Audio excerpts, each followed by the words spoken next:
오후 예배 시간, 오늘 또 봄이라서 자, 막지는 않겠습니다. 자연적인 이치에 따라서 졸리시면 졸아도 돼요. 근데 아까 설교도 시작하는데 벌써 졸면 안 되지요. 이제 하다가 이제 중간에 졸면 그럴 수 있겠거니 하는데 설교도 안 했는데 벌써 이렇게 천국 가시면 안 됩니다.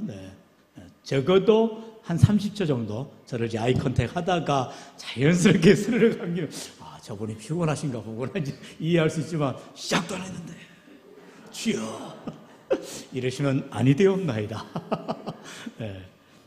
예전에 이제 제가 교육자로 이렇게 처음 전도사 또 전임 전도사, 강도사, 목사 이렇게 훈련을 받던 한 5년 동안 섬겼던 교회에서 그 목사님이 이제 하시는 레퍼토리 중에 하나가 온열에 꽃 본듯이 목사를 쳐다보세요. 목사님이 오죽 꽃 같지 않으셨으면 제발 좀 봐달라고 하셨는지 지금이라도 생각이 납니다만 저를 볼 게 아니라 저를 통하여서 주시는 하나님의 말씀 앞에 집중하시고 또한 하나님께서 주시는 한 가지를 붙드시길 바랍니다. 할렐루야. 그 한 가지가 오늘 말씀의 제목입니다. 우리 한번 따라할까요? 성령을 따라 행하라. 우리 자업장께 인사 한번 해볼까요? 성령을 따라 행합시다. 성령을 따라 행합시다. 아멘. 감사합니다. 하나님은 또 잘해요. 얼마나 이렇게 참 훌륭한 우리 성도님들인지 모릅니다. 목사가 엄한 거 시키겠어요? 말씀을 잘 따라하게 하고 기도 많이 하시라고 하지 않겠습니까? 우리가 오늘 말씀의 제목처럼 성경은 성령을 따라 행하라 말씀하고 있습니다. 그러면 성령을 따라 행하는 삶은 무엇이냐? 먼저 성령으로 살아라 라는 것입니다. 첫 번째로 우리가 성령으로 살아가는 인생이 돼야 되는데 어떻게 하는 게 성령으로 사는 삶인가? 오늘 우리에게 성경은 분명히 말씀하고 있지요. 우리 16절 말씀 같이 읽어볼까요? 시작. 내가 이르노니 너희는 성령을 따라 행하라. 그리하면 육체의 욕심을 이루지 아니하리라. 아멘. 성경은요 항상 순서가 있습니다. 다시 말하면 오늘 본문에도 보면은 먼저 어떻게 하라? Do it. 먼저 그것을 하라. 그러면 이제 이런 결과가 이루어지겠다 약속하고 있어요. 항상 하나님은 약속하시는 언약의 하나님이십니다. 그렇기 때문에 우리가 성령을 따라 행하는 삶, 성령을 따라 살아가는 삶을 살아가면 어떤 삶이 되느냐? 육체의 욕심을 이루지 않는 복된 삶이 된다라고 성경이 말씀하고 있어요. 이처럼 항상 성경 말씀은 순서가 그래서 중요한 내용인데요. 이렇게 하나님의 말씀대로 우리가 성령을 따라 행하는 삶을 살아가야 되는데 과연 내가 지금 내 삶이 성령을 따라 살아가는 삶인가? 여기에서 우리가 기억해야 될 것은 성령이 주체인가 내가 주체인가인 것입니다. 먼저 주객체를 구분하라는 것이죠. 예수님을 믿기 전에는 내 안에 성령이 거하시지 않았기 때문에 내 마음대로 살아가는, 다시 말하면 내 중심적인, 내 주체적인 삶을 살아가게 됩니다. 이걸 쉽게 말해서 자기주도 학습이라고 해요. 우리 학생들의 말들을 빌리면 열심히 자기가 공부를 해야겠으니까 엄마가 시켜서 안 하고 선생님이 시켜서 안 하고 내가 스스로 알아서 공부하는 것 얼마나 좋아요. 마찬가지예요. 신앙생활도 우리가 정말로 자기주도 학습처럼 자기주도적으로 살아가면 참 좋을 텐데 그렇지가 않더라는 것입니다. 왜요? 우리는 죄인이기 때문에 하나님의 뜻 가운데 순종하지 않고 성령을 따라 살아가지 않으면 우리는 제멋대로 살아가게 돼 있어요. 그래서 이사야 선지자가 53절에서 뭐라고 했어요? 우리는 다 양 같아서 어떻게 간다고요? 어떻게 간다고? 아니 성경이 하나인데 왜 다양한 번역이 나오죠? 그릇 행하여 그릇 행한다는 거예요. 우리는 다 양 같아서 자기 속에는 오른 대로, 우리 사사기에서는 그렇게 표현하죠. 자기 속에는 오른 대로. 그것을 이사야 선지자는 그릇 행한다. 목자 없는 양처럼 갈 길 못 찾아 유리방황하는 인생이 된다는 것입니다. 오늘도 우리가 자기 주도적 신앙생활을 해서는 안 되는 거예요. 내 멋대로 신앙생활에서는 안 되는 거예요. 언제나 우리에게는 기준이 있습니다. 그게 바로 성경 말씀이라는 거죠. 하나님의 말씀에 입각하여서 하나님의 말씀에 기준하여서 믿음으로 살아갈 때에 우리에게 성령의 충만한 그의 은혜와 권능을 다하여 주시는 줄로 믿습니다. 여러분, 그것은 바로 오늘 본문 이하에서 말씀하죠. 바로 24절에서 그렇게 말씀합니다. 우리 24절 같이 읽어볼까요? 시작. 그리스도 예수의 사람들은 육체와 함께 그 정욕과 탐심을 십자가에 못 박았느니라. 아멘. 우리를 갖다가 성경은 그리스도 예수의 사람들이라 말씀하고 있어요. 우리가 누구의 사람들이냐? 예수의 사람들이라는 것입니다. 우리를 볼 때마다 예수님이 드러나 보여야 된다는 것입니다. 그래서 우리는 예수님처럼 just like Jesus, 우리는 예수님처럼 살아가는 자들이 되어야 되는 거예요. 여러분, 신앙에 많은 인물들이 있습니다. 아브라함처럼 다윗처럼 살아가는 게 아니라 다윗도 연약하고 아브라함도 부족합니다. 그렇기 때문에 우리는 믿음의 주요 온전케 하시는 이인 예수님을 바라봐야 할 줄로 믿습니다. 우리의 신앙의 모델이 사람이 아니에요. 어떠한 롤 모델을 삼을 때에 야, 나도 저 사람처럼 되면 좋겠다, 잘못된 모델링이지요. 우리의 모델링의 바른 신앙과는 오직 예수님을 닮아가는 삶. 그렇기 때문에 조화로의 모든 삶의 환경과 여건이 다르지만 우리는 다 동일한 인격체, 바로 예수의 사람들이 되어진다는 것입니다. 주님의 성품을 닮아가야 돼요. 주님의 모습을 닮아가야 돼요. 주님의 마음을 닮아가라는 거예요. 그래서 빌립보에 보면 빌립보서에 바울을 통하여서 너희는 그리스도 예수의 마음, 바로 그 마음을 본받으라는 것이죠. 어떤 마음이에요? 낮아지는 마음, 겸손한 마음, 참으로 남을 위해서 생명을 아끼지 않게 내어주는 그러한 주님의 마음을 닮아가는 인생이 되라는 것이에요. 그러면 이렇게 그리스도 예수의 사람들은 어떤 사람들이냐? 육체의 소욕을 따라 살아가는 인생이 아니라는 거예요. 육체의 소욕은 뭐예요? 자기 자신의 원하는 대로, 자기 욕심대로, 자기 탐심대로, 자기가 원하는 대로 살아가는 인생인데 그것을 십자가에 못 박아버리라는 것입니다. 우리의 모든 욕심, 욕망, 모든 탐심을 다 십자가에 못 박아버리고 성경은 그래서 말합니다. 나는 죽고 예수로 사는 삶이란 거예요. 할렐루야! 한 번만 따라할까요? 나는 죽고 예수로 사는 삶. 할렐루야. 그럼 제가 우리 유아처럼 어렸을 때 중고등부 다닐 때 학교란다 주일학교 선생님이 그렇게 물어봤어요. 아이들 놓고 밀알이 있는데, 이제 예수님의 그 밀알 비유를 하는 거예요. 이 밀알이 땅에 떨어져 가지고 어떻게 할 때 열매를 많이 맺냐 물어봤어요. 제가 뭐라고 대답한 줄 아세요? 살아있어야 됩니다 그랬어요. 죽으면 안 되잖아요. 살아야 그래야 열매를 맺는 거 아니냐. 그게 중딩 사고방식인 거예요. 그랬더니 꿀밤을 하는데 딱 주시더만요. 네. 옛날에는 꿀밤도 맞았어요 많이. 그래, 예끼노마 하면서 한 알의 밀알이 땅에 떨어져 죽어야 열매를 맺는다다. 그렇게 말해서 아멘이에요. 저는 그 아멘도 안 나왔어요. 이해가 안 되는 거예요. 왜냐하면 과학 시간에 학교에서 배운 거하고 전혀 딴판이거든요. 씨앗은 생명이다 그러면서 막 배웠는데 죽어야 되는, 여기서 죽는다는 것은 여러분 생명의 문제가 아니라 나의 욕심, 나의 탐심, 나의 자아, 이럴 땐 좀 이렇게 아멘 좀 하셔야 되는데 네. 그거는 다 죽이라는 거예요. 그래서 여러분이 함께 고백한 것처럼 나는 죽고 예수로 살아간다는 것이, 나는 그냥 김장철에 소금으로 쫙 뿌리면 어떻게 돼요? 김장포기가 엄맥이 죽어가고 자기 다 이렇게 필요한 대로 양념에 이제 들어가듯이 주님이 필요하신 대로 우리가 쓰임을 받아가는 것이 나는 죽고 예수로 살아가는 인생인 줄로 믿습니다.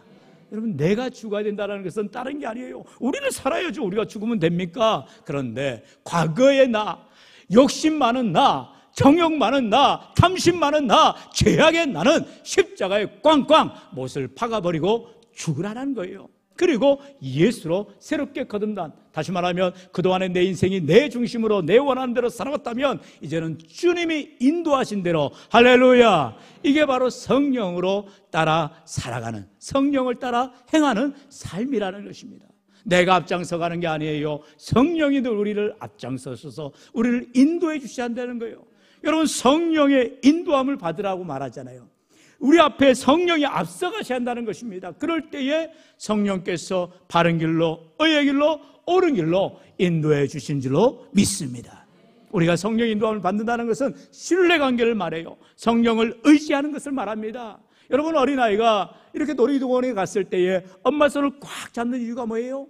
수많은 사람들이 있으니까 괜히 저 사람 따라갔다 이 사람 따라갔다가 뭔 일 봉변 당하면 안 되잖아요. 그 자기 엄마를 손을 꽉 잡는 아이는 걱정할 게 없는 거죠. 때마다 먹을 것 주죠. 또 재밌는 거 태워주죠. 그리고 집에까지 데려가줘요. 네. 자기 아이니까 엄마가 책임져 주는 것입니다. 마찬가지로 성령 하나님께서 우리를 인쳐주시면 우리를 선한 길로 복된 길로 인도하시기 때문에 우리는 그 인도하심을 따라 믿음으로 살아가는 줄로 믿습니다. 오늘 그래서 17절에 그렇게 말하죠. 육체의 소욕이 어떻게 되느냐. 우리 한번 17절 같이 읽어봅시다. 시작. 육체의 소욕은 성령을 거스르고 성령은 육체를 거스르나니 이 둘이 서로 대적함으로 너희가 원하는 것을 하지 못하게 하려 함이니라. 아멘. 말씀에 나온 것처럼 육체의 소욕이 있고요, 성령의 소욕이 있다는 것입니다. 이것은 상충하는 거예요. 서로 맞을 수가 없어요. 항상 육체는 죄를 추구하게 되어 있습니다. 탐심을 추구하고 욕망을 추구하고 결국 그렇게 해서 멸망의 길로 가게 되는 것입니다. 그러나 성령의 소욕은 그렇지가 않아요. 성령은 항상 기쁨을 찾게 되고요, 감사를 찾게 되고 열매를 맺는, 그래서 우리가 22절에 말씀에 나오죠. 성령의 열매가 이제 나오게 되는 거죠. 이처럼 육체의 소욕을 따라가는 인생들은 결국에 그 정욕과 탐심과 죄악으로 말미암아 멸망되어지는 인생이 되어지지만 성령을 따라 살아가는 인생은 그렇지가 않다는 거죠. 믿음으로 살아가게 됩니다. 성령의 인도하심을 통하여서 하나님이 기뻐하시는 삶을 살게 되어진다는 것입니다. 여러분, 우리가 인생이기 때문에, 인간이기 때문에 다들 욕망이 있어요. 우리가 의식주, 다시 말하면 좋은 거 입고 싶고 좋은 거 먹고 싶고 또 좋은 데서 자고 싶고 이렇게 살아가는 데 있어서 욕망이 있습니다. 그건 건전한 거예요. 그런데 그게 너무 과욕이 되면 안 된다. 뭐든지 과유불급이라 하잖아요. 지나치면 안 되는 거예요. 너무 거기에 몰입해버리면 이제 앞뒤 전후 좌우 사방 따지지 않고 그것만 보여지는 것입니다. 그래서 중독이 생기는 거예요. 옷에 대한 중독, 술에 대한 중독, 또 삶의 여러 가지 것들에 중독에 빠지게 되면 결국 그걸로 해서 삶이 그르치게 되어지는 것입니다. 항상 바울은 그래서 우리에게 그렇게 욕심부리지 말고 항상 주어진 것에 감사하는, 그게 바로 자족하는 삶이라 말씀하더라는 거죠. 여러분, 신앙생활은, 믿음은 단 한마디로 말하면 감사의 삶인 거예요. 할렐루야. 여러분, 지금 우리가 믿음 생활할 때, 감사가 있을 때, 지금 감사가 나올 때, 감사 고백이 있을 때 그가 믿음 생활하는 것입니다. 왜요? 내가 지금 힘들고 어려워도 아파도 안 돼도 문제 가운데 있어도 주님이 계시니 나는 감사합니다. 왜요? 내 문제 주님이 해결해 줄 믿어요. 내 어려움 주님이 아셔요. 내 이 문제를 주님께서 인도하실 줄 믿으면 그 믿음대로 하나님께서 합력하여 선을 이루실 줄로 믿습니다. 오늘 이처럼 우리의 삶 가운데 하나님께서 육체의 소욕을 따라가는 인생이 아니라 성령의 인도하심을 따라가는 삶, 바로 그것을 18절에서 말씀하지요. 우리 18절 같이 읽어볼까요? 시작. 너희가 만일 성령의 인도하신 바가 되면 율법 아래에 있지 아니하리라. 아멘. 우리가 성령의 인도하심을 따라갈 때에 율법의 얽매이는 삶을 살아가지 않게 된다는 것입니다. 다시 말하면 우리의 삶이 항상 죄악된 삶을 살아가는 인생인데 그렇지 않고요, 성령으로 살아가는 은혜의 삶이 되어질 수 있다는 것입니다. 이것을 좀 더 구체적으로 이제 살펴본데요, 볼 텐데 두 번째로 바로 성령으로 행하라라는 것입니다. 한번 따라할까요? 성령으로 행하라. 할렐루야. 여러분, 뭘 하냐에 따라서 그 사람의 인격이, 그 사람의 삶에 달라지는 것을 봅니다. 제가요, 어제 우리 장로들과 이렇게 멀리 갔었는데 그 시장에 돌다가 마음이 찌릿한 게 하나 있었어요. 참 가진 게 돈도 없으니까 이렇게 참 찬송이 이렇게 나오면서 이렇게 시장에 이렇게 또 지나가시는 분이 계셨는데 한 푼이나 드려야 되는데 제가 카드는 줄 수 없고, 카드 줬다가 쫄딱 마음 안 되잖아요. 네. 그래서 꼭 이제 1,000원짜리라도 한 잡고 이렇게 현금을 갖고 다녀야겠다 생각을 했습니다. 어디 싸돌아 다닌 적이 없으니까. 네. 지갑에 현금을 안 갖고 다녀가지고 마음이 얼마나 애는지 몰라요. 물론 그분이 예수님을 믿는지 안 믿는지, 장애가 있는지 없는지 몰라요. 하지만 그렇게 수많은 사람들이 시장에서 돌아갈 때 그래도 찬송가를 틀어놓은 이유, 여러분, 불경 똑똑거리면서 불경을 외우고 있으면 누가 적선하겠어요? 한 분도 안 합니다. 그나마 기독교인들이 많이 그래도 후원해주고 또 이렇게 베푸는 걸 알기 때문에 그분들은 예수를 믿고 안 믿고가 문제가 아니라 찬송가라도 틀어놓는 거예요. 그럴 때 여러분 적어도 저처럼 좀 머리가 쭈삣쭈삣 서시기라도 하시길 바랍니다. 네. 마음의 한켠에 제가 애리더라니까요. 아이고 이럴 줄 알았으면 성경책을 들고 다녔어야 되는데 성경책은 앞에 꼭 1,000원짜리 한두 장 껴놓거든요. 네. 유사시에 쓰려고. 네, 그걸 못해서 마음이 아팠습니다.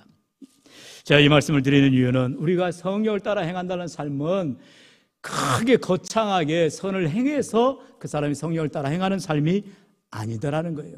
지나가다가 연약한 사람 보면 도와주고자 하는 마음이 생기고요. 그리고 참으로 선을 행하고자 하는 착한 삶을 살아가는 인생이 되어지더라는 것입니다. 여러분, 우리가 신앙생활할 때에 우리가 겉으로 나 그리스도인입니다 라고 말할 게 아니라 늘 그 사람의 뒷모습이, 그 사람이 지나가는 행적들이 그리스도인다운 삶을 살아갈 때 세상의 많은 사람들이 참으로 그리스도의 향기, 그리스도의 놀라운 은혜를 체험하게 되는 줄로 믿습니다. 여러분, 이것을 세 가지로 바울은 말하고 있어요. 고린도전서 2장에 보면은 이러한 세 부류의 사람을 말하는데 우리가 여기서 두 사람만 살펴볼 텐데요. 첫 번째 사람은 누구냐? 바로 육에 속한 사람을 말해요. 육에 속한 사람. 이 육에 속한 사람이라는 것은 원어에 보면은 푸시키코스라는 언어를 쓰는데 여기에서는 인간의 정신을 의미하는 푸시케의 지배를 받는 사람이다. 그래서 세상 사람을 말하는 거예요. 자기 생각대로 살아가는 거예요. 자기 마음 먹은 대로 살아가는 거예요. 그게 바로 육에 속한 사람, 바로 푸시케의 사람을 말하는 것입니다. 두 번째는 어떤 사람이 있느냐? 바울은요, 육신에 속한 사람이 있다라고 말해요. 이 육신에 속한 사람, 이건 이제 육에 속한 사람과 다릅니다. 이제 예수님을 믿고 이제 좀 신앙이 들어간 사람이에요. 원어에 보면 사르키노이스라는 말을 씁니다. 연약한 인간이라는 의미를 말하는 사르크스의 지배를 받는 사람이라는 거죠. 우리가 예수를 믿었지만 늘 연약하다라는 거예요. 우리가 완전할 수가 없잖아요. 그렇기 때문에 때로는 선한 일을 하지만 늘 연약하여서 때로는 죄된 일, 악한 일을 할 때가 있다라는 거예요. 우리가 늘 그래서 주님 앞에 나올 때마다 우리 죄를 회개하고 자복하고 통해야 되는 것입니다. 기도할 때 먼저 기도할 것은 달라달라는 게 아니에요. 용서해 주세요. 잘못했어요. 하나님 예수의 피로, 예수의 보혈로 나를 씻어주세요. 우리가 우리의 자행자장과 우리의 모든 죄를 다 주님 앞에 고백하는 육신에 속한 연약한 인생이라는 것입니다. 그런데 이렇게 성령을 받았지만 여전히 죄악된 그 본성을 해결하지 못한 우리의 모습에서 좀 더 발전해 나아가라는 거예요. 그걸 바울이 말합니까? 세 번째로 신령한, 바로 영에 속한 사람이 돼야 된다. 할렐루야. 여러분, 영에 속한 사람이라는 것은 여기에서 원해 보면 푸뉴마티코이스라는 말을 쓰는데 바로 영, 푸뉴마에 따라 지배를 받는 사람이다라는 것입니다. 우리가 무엇에 지배를 받느냐? 사람의 그런 생각에, 정신의 지배를 받느냐, 아니면 연약한 인간의 지배를 받느냐, 성령의 지배를 받느냐에 따라서 이렇게 세 종류로 성령의 사람, 그리고 육에 속한 사람, 육신에 속한 사람으로 구분을 하고 있어요. 근데 우리가 주목할 것은 우리 모두는 다 사실상 육신에 속한 사람밖에 되지 않아요. 육에 속한 사람은 아니죠. 육에 속한 사람은 시간 교회 나올 일도 없고 예배할 일도 없지요. 그러나 교회는 왔는데, 예수를 믿었는데 아직까지 내가 영에 속한 정말로 신령한 사람은 되지 못하고 있다는 게 우리의 한계라는 것입니다. 그러면 우리가 다 육신에 속한 연약한 사람인데 어떻게 좀 더 하나님이 기뻐하시는 영에 속한 그러한 신령한 사람으로 나아갈 수 있느냐? 오늘 말씀에 나온 것처럼 성령을 따라 행하는 삶, 성령대로 살아가는 그런 삶의 가치를 가지라라는 것입니다. 고린도전서 3장에 들어가면 바울은 이것을 바로 이제 어린아이와 어른의 그런 장성한 분량으로 구분하여 설명하는 것을 보게 됩니다. 오늘도 성령의 인도함을 받는다는 것은 이처럼 100가지를 다 우리가 지킬 수는 없어도 한두 가지, 서너 가지 좀 더 많이 지키려고 애를 쓸 때 성령의 충만한 은혜를 받게 되어진다는 것이죠. 그것을 바울은요 오늘 분명하게 말합니다. 에베소서 5장 18절에서 어떻게 우리가 영에 속한 사람으로 나아갈 수 있느냐 답을 말하지요. 우리 18절 말씀 같이 읽어볼까요? 시작. 술 취하지 말라. 이는 방탕한 것이니 오직 성령으로 충만함을 받으라. 아멘. 한번 따라합시다. 오직 성령으로 충만함을 받으라. 할렐루야. 여러분, 성령의 충만함이라는 것은 내가 성령 충만해야지 해서 하는 게 아니다라는 것이죠. 받으라는 거예요. 성령을 부어주시는 하나님에게 받으라는 것입니다. 그래서 받는 건 뭐예요? 구해야 받는 거예요. 여러분, 우리가 성령을 구할 때에 성령께서 우리에게 충만한 은혜를 부어주실 줄로 믿습니다. 특별히 이번 주간부터 또 우리가 새벽 기도를 계속하지만 이제 금요기도회로 또 모여 기도할 때에 가장 강구할 것은 바로 이 성령의 충만을 구하는 삶인 것입니다. 우리가 이 땅 가운데서 내 힘으로 내 능력으로 살아갈 수 없음을 고백하면서 성령의 충만을 구하여 하나님께서 주시는 놀라운 은혜의 삶, 믿음의 삶이 되시기를 축원합니다. 그러므로 오늘도 우리의 삶 가운데에 성령의 주인 되어 주시고 우리를 인도하여 주시는 귀한 성령의 충만을 통해 성령으로 살고 성령을 따라 행하여 참으로 하나님 기뻐하시는 삶, 하나님 앞에 영광 돌리는 승리의 삶이 되시기를 주의 이름으로 간절히 축원합니다. 축원합니다.